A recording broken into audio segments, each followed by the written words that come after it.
Welcome to all in GDC nursing classes. This is Divyanshi. आप मेरे साथ पढ़ रहे हैं चाइल्ड हेल्थ नर्सिंग पार्ट 1। ये आपको सब्जेक्ट है बीएससी नर्सिंग 5th सेमेस्टर का। हम पढ़ रहे हैं इस वीडियो में chapter 5 disorders of cardiovascular system.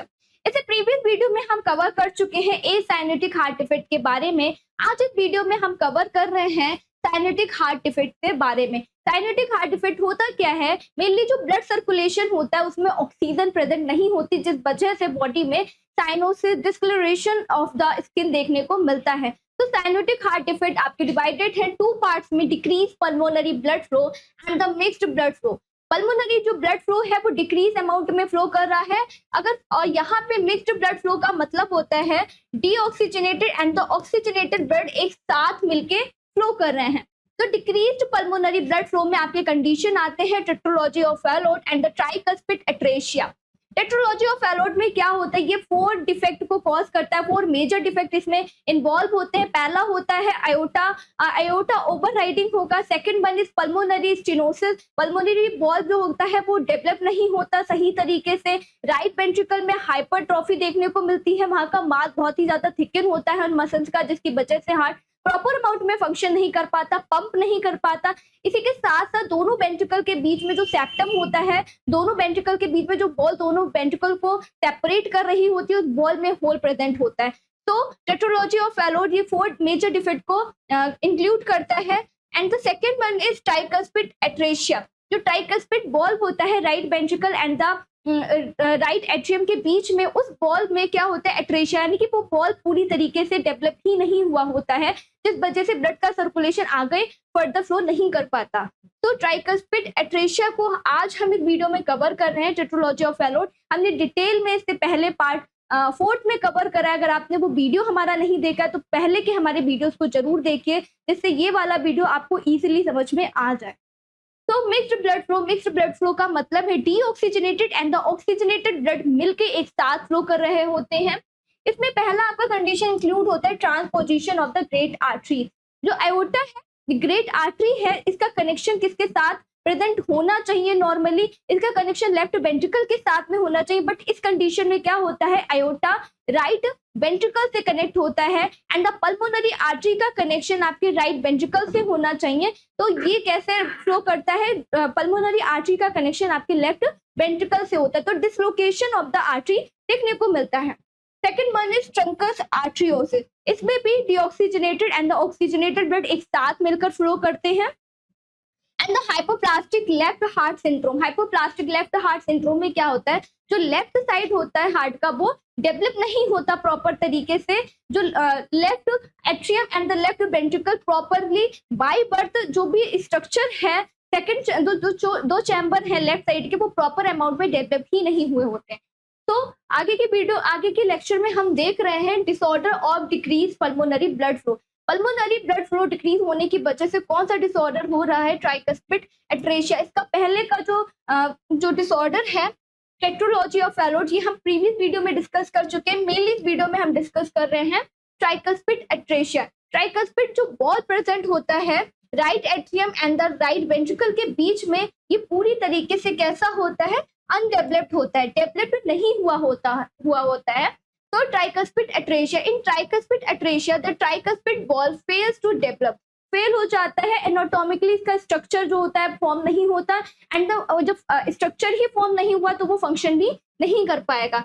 तो ब्लड जो है राइट एट्रियम से राइट वेंट्रिकल में नहीं रीच आउट होता और पल्मोनरी ट्रंक के थ्रू ये लंग्स में भी नहीं पहुंच पाता for the oxygenation process.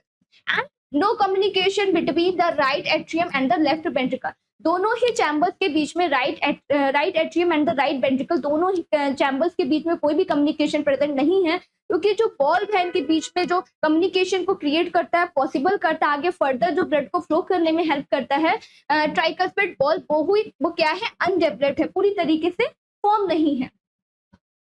Next है इंसिडेंस। मेनली ये अप्रोक्सीमेटली 2 to 3% ऑफ केसेस में ये वाला कंडीशन कौन सा? ट्राइकस्पिड एट्रेशिया देखने को मिलता है। 2 to 3% of congenital heart defect cause होते हैं ट्राइकस्पिड एट्रेशिया की वजह से। तो कॉजेस क्या है? मेनली जितने भी हार्ट डिफेक्ट है, प्रीवियस वीडियो में भी मैंने आपसे कहा था, बताया था कि इसके मेनली जो कॉजेस हैं कंजेनाइटल हार्ट डिफेक्ट की, ये अननोन है। नहीं पता किस वजह से कंजेनाइटल हार्ट डिफेक्ट कॉज होता है, बट सम फैक्टर्स हैं जिनकी वजह से हम ऐसा प्रेडिक्ट कर सकते हैं, ज्यूम कर सकते हैं कि कंजेनाइटल हार्ट डिफेक्ट या फिर कंजेनाइटल डिफॉर्मिटीज कॉज होती हैं। तो पहला है जेनेटिक डिसऑर्डर, कोई भी फैमिली डिसऑर्डर या फिर जीन के म्यूटेशन की वजह से कोई भी अबनॉर्मलिटी जब उसमें प्रेजेंट होती है तो कंजेनाइटल हार्ट डिफेक्ट कॉज होते हैं। Second one is environmental factors, कोई भी जब भी कोई भी पर्सन या फिर mother during the time of the pregnancy, mother जो है ऐसे इन्वायरमेंट के क्लोजर में एक्सपोजर में आती है, किसी भी ड्रग के सर्टन ड्रग के क्लोजर में, या फिर कोई इन्फेक्शन हो सकता है उसके, या फिर अल्कोहल का कंजम्पशन कर रही है, स्मोकिंग कर रही है, तो उन सारे कॉजेस की वजह से, उस एनवायरमेंट की वजह से जो मदर के वूम में बेबी है उसको कंजेनाइटल हार्ट डिफेक्ट या फिर कंजेनाइटल अबनॉर्मलिटीज देखने को मिलती हैं।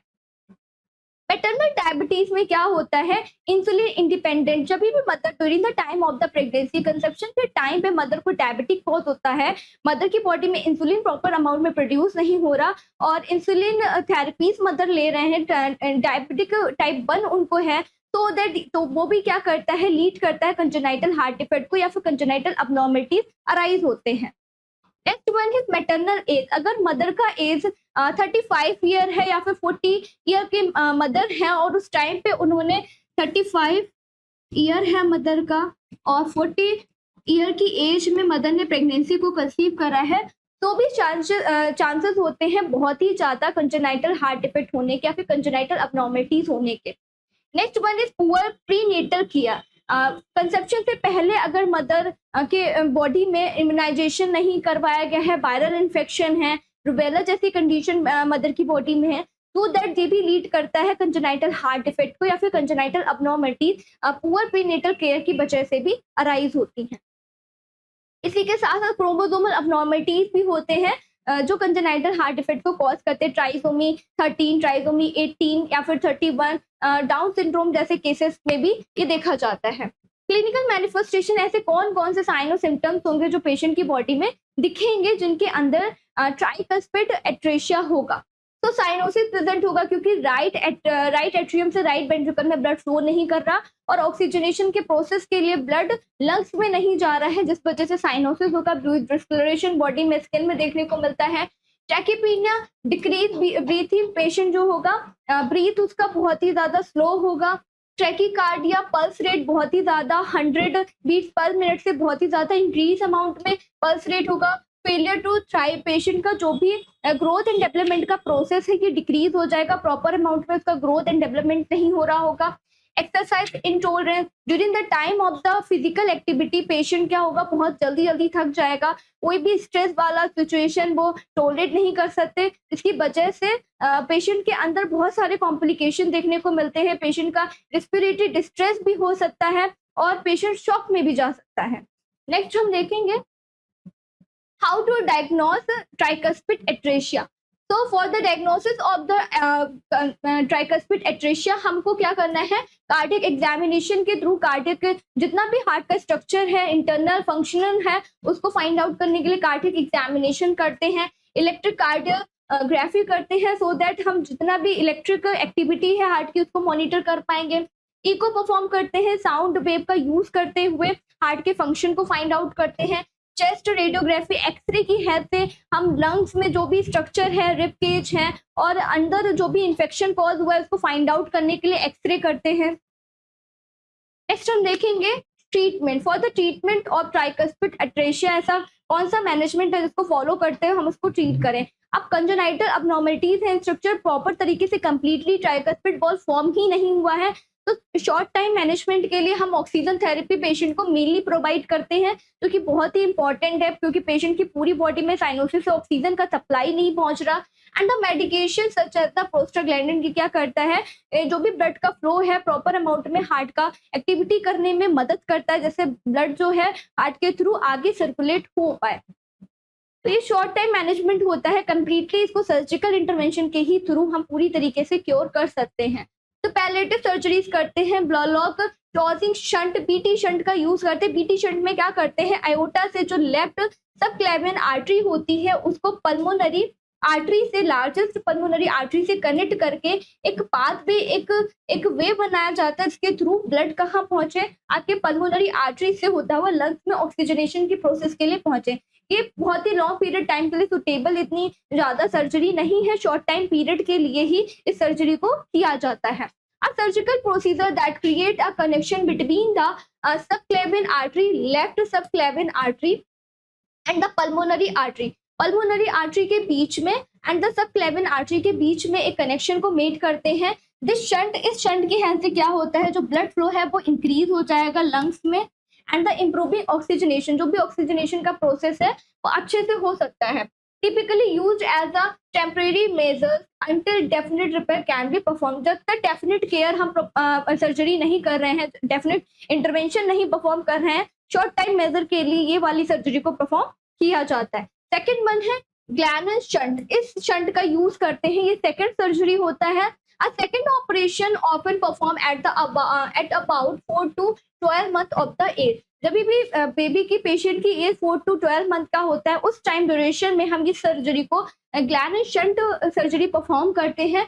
रिप्लेसिंग बीटी शंट, जिसमें सेकंड सर्जरी है, तो बीटी शंट को जो पहले हमने शंट प्लेस किया था पेशेंट की बॉडी में, उसको रिमूव आउट कर देते हैं, रिप्लेस कर देते हैं with another connection to the pulmonary artery. और इसमें एक अनदर कनेक्शन को मेड करेंगे पल्मोनरी आर्टरी में। In this BT shunt is remove, BT shunt पूरी तरीके से रिमूव कर देते हैं और उसके जगह पे दूसरे शंट को रिप्लेस करते हैं। Superior venous is connected to the right pulmonary artery. जो सुपीरियर वेना कवा होता है उसको राइट साइड में पल्मोनरी आर्टरी से एक कनेक्शन को मेड करते हैं, जिसके थ्रू ब्लड कहाँ आपका पहुंच सकता है, लंग्स में पहुंच सकता है, deoxygenated blood for the oxygenation process. Third surgery है आपका फॉन्टेन प्रोसीजर। फॉन्टेन प्रोसीजर में क्या करते हैं, इंफीरियर वेना केवा जो डीऑक्सीजनेटेड ब्लड लोअर एक्सट्रीमिटी से लेकर जा रहा होता है, उसको आपके राइट पल्मोनरी आर्टरी से कनेक्शन को मेड करते हैं, जिसके थ्रू ब्लड कहाँ पहुंच सकता है, लंग्स में जाएगा ऑक्सीजनेशन के प्रोसेस के लिए। ये थर्ड सर्जरी होती है। The operation is often performed about 18 to 36 month. ये ऑपरेशन कभी परफॉर्म किया जाता है, 18 to 36 मंथ में किया जाता है। और जो पहला जो सेकंड सर्जरी है गैलन शंट, इसका यूज कब करते हैं, 4 to 12 मंथ के बीच में करते हैं। Of the age and the allow the deoxygenated blood returning to the heart flow into the pulmonary artery, greatly improving the oxygenation blood. Oxygenated blood के प्रोसेस को होने के लिए, ब्लड के फ्लो को प्रॉपर अमाउंट में होने के लिए हम इंफीरियर वेना केवा का connection right side of the pulmonary artery से मेड करते हैं। Glenn's shunt connecting the superior vena cava to the right atrium. Superior vena cava को किससे कनेक्ट कर रहे हैं, राइट एट्रियम से कनेक्ट करते हैं, जिसके थ्रू जो ब्लड है राइट आर्टरीज में इजिली रीच कर पाए। A second connection is made directly blood from the inferior vena cava to the right pulmonary artery, and the second connection made करेंगे inferior साइड से inferior vena cava को connect कर देते हैं, किससे करेंगे, to the right pulmonary artery. पहला connection made कर रहे हैं गैलन शंट का यूज करते हुए सुपीरियर वेना केवा को, जो पहले के सर्जरी में हमने किया था, सुपीरियर वेना केवा को राइट साइड पल्मोनरी आर्टरी से कनेक्ट कर रहे थे। एंड द थर्ड सर्जरी में क्या करते हैं, सुपीरियर वेना केवा को राइट साइड पल्मोनरी आर्टरी से कनेक्ट करते हैं। विद दिस क्या करते हैं, इंफीरियर वेना केवा को भी राइट एट्रियम में उसका कनेक्शन को मेड करेंगे। नेक्स्ट हम देखेंगे मिक्स्ड ब्लड फ्लो। तो यहीं पे हमारी डिक्रीज पल्मोनरी डिजीज की वजह से, पल्मोनरी ब्लड फ्लो की वजह से कौन कौन से कंडीशन अराइज होते हैं उसको हमने डिस्कस करा। अभी हमारा जो सेकंड टॉपिक है साइनोसिस डिफेक्ट की वजह से कौन कौन से हार्ट डिफेक्ट कॉज होते हैं पेशेंट की बॉडी में, उसको हम डिस्कस करने जा रहे हैं। तो मिक्स्ड ब्लड फ्लो यानी कि जो भी हार्ट में ब्लड फ्लो हो रहा है वो मिक्स्ड है, deoxygenated and the oxygenated blood एक साथ मिलके बॉडी में फ्लो कर रहा है। तो इसमें पहला कंडीशन आता है आपका transposition of the great artery. Transposition of the great artery, इसमें TGA जिसको बोलते हैं, जो ग्रेटेस्ट आर्टरी होते हैं हार्ट में उनका डिसलोकेशन हो जाता है। तो इसमें आप इमेज में देखते हैं नॉर्मल जो सिस्टमिक ब्लड सर्कुलेशन होता है उसमें आपका इंफीरियर और सुपीरियर वेना केवा से ब्लड राइट एट्रियम में आएगा, देन ट्राइकस्पिड वॉल्व के थ्रू राइट वेंट्रिकल में जाता है एंड राइट वेंट्रिकल से ब्लड पल्मोनरी वॉल्व के थ्रू पल्मोनरी आर्टरीज में जाएगा, देन लंग्स में जाके ऑक्सीजनेटेड होके देन लंग्स में एंटर करेगा एंड डीऑक्सीजनेटेड ब्लड चेंज होगा ऑक्सीजनेटेड ब्लड में। देन ये ब्लड पल्मोनरी वेन्स के through right left left atrium में आएगा, देन ये वॉल्व की हेल्प से लेफ्ट वेंट्रिकल में एंटर करता है एंड द आयोटिक वॉल्व के थ्रू आयोटा से होता हुआ पूरी बॉडी में सर्कुलेट होता है। बट इस कंडीशन में क्या होगा, आयोटा का कनेक्शन किससे होना चाहिए, आपका लेफ्ट वेंट्रिकल से होना चाहिए। तो लेफ्ट वेंट्रिकल से कनेक्शन ना होते हुए राइट जो ये आयोटा है इसका कनेक्शन किससे हो जाएगा, राइट वेंट्रिकल से हो जाएगा। एंड जो पल्मोनरी आर्टरी है इसका कनेक्शन आपका ये आयोटा है इसका कनेक्शन किससे है, राइट वेंट्रिकल से है। एंड तो जो पल्मोनरी आर्टरी है इसका कनेक्शन आपका लेफ्ट वेंट्रिकल से है। सो TGA transposition of the great arteries, it is a cyanotic defect. ये कैसा कॉज करेगा, एक साइनोटिक डिफेक्ट कॉज कर रहा है क्योंकि deoxygenated and the oxygenated blood एक साथ मिलके फ्लो कर रहे हैं, in which the aorta arise from the right ventricle. Aorta कहाँ से अराइज हो रहा है, राइट वेंट्रिकल से अराइज हो रहा है, राइट वेंट्रिकल से आयोटा अराइज हो रहा है। And the pulmonary artery arise from the left ventricle. और पल्मोनरी आर्टरीज कहाँ से अराइज हो रहे हैं, लेफ्ट वेंट्रिकल से अराइज हो रहे हैं। नॉर्मली क्या इनका एनाटॉमिकल स्ट्रक्चर है, पल्मोनरी आर्टरी का कनेक्शन राइट वेंट्रिकल से होना चाहिए एंड द आयोटा का कनेक्शन आपके राइट लेफ्ट वेंट्रिकल से होना चाहिए। So resulting to separate parallel circulation, तो इसमें दो एक साथ सर्कुलेशन फ्लो कर रहे हैं, डीऑक्सीजनेटेड ब्लड भी एक साथ फ्लो कर रहा है, इसी के साथ साथ as well as oxygenated blood भी हार्ट में उसी वे में फ्लो कर रहा है। तो ऐसा इंसिडेंस क्या है इसके, 9% ऑफ केसेस में देखा गया है कि missed blood flow, missed defect जो है हार्ट में, ये किसकी वजह से कॉज होता है, dislocation of the great arteries की वजह से कॉज होता है। क्लिनिकल मैनिफेस्टेशन क्या क्या सिम्टम्स पेशेंट की बॉडी में देखने को मिलेंगे, माइल्ड साइनोसिस नहीं देखने को मिलेगा, इसमें सीवियर साइनोसिस होगा। बहुत ही ज्यादा जो साइनोसिस है, ब्लूइश डिस्कलरेशन है पूरी बॉडी में देखने को मिलेगा क्योंकि जो ब्लड है वो ऑक्सीजनेटेड वे में फ्लो नहीं कर रहा अदर बॉडी के ऑर्गन्स तक। And the poor exercise tolerance, physical activity patient बिल्कुल भी नहीं कर पाएगा क्योंकि ब्लड नहीं पहुंच रहा, तो पेशेंट को न्यूट्रिशन भी उसके ऑर्गन्स तक नहीं रीच कर पा रहा है और पेशेंट बहुत ही छोटी छोटी फिजिकल एक्टिविटीज में बहुत जल्दी टायर्ड हो जाएगा। हाइपोक्सिया, ऑक्सीजन का जो ऑक्सीजन लॉस हो जाएगी and the feeding difficulty, patient जो भी फीड कर रहे होंगे उसमें प्रॉब्लम होगी क्योंकि पेशेंट को हार्ट में जो भी पंपिंग है वो प्रॉपर तरीके से हार्ट वर्क नहीं कर रहा है, इस वजह से क्या है फीडिंग डिफिकल्टी भी पेशेंट के अंदर देखने को मिलती है। और इरिटेबिलिटी, पेशेंट अच्छे से वर्क नहीं करेगा, बहुत जल्दी फ्रस्ट्रेट भी हो जाएगा, सिनकोपी, शॉक जैसे कंडीशन भी अराइज हो सकते हैं, पेशेंट अनकॉन्शियस स्टेट में भी जा सकता है। डायग्नोसिस के लिए कार्डियक एग्जामिनेशन करते हैं, इलेक्ट्रिक एक्टिविटी को हार्ट की फाइंड आउट करने के लिए ECG परफॉर्म करते हैं, इको किया जाता है हार्ट के इंटरनल स्ट्रक्चर को फाइंड आउट करने के लिए, उसको मॉनिटर करने के लिए, चेस्ट रेडियोग्राफी करते हैं, कोई भी इन्फेक्शन है उसको डिटेक्ट करने के लिए, लंग्स को स्ट्रक्चर को फाइंड आउट करने के लिए, कोई अबनॉर्मलिटी है उसको फाइंड आउट करने के लिए हम एक्सरे परफॉर्म करते हैं। ट्रीटमेंट के लिए oxygen therapy and the prostaglandin E1 हम एडमिनिस्टर करते हैं, ये शॉर्ट टाइम ट्रीटमेंट होता है।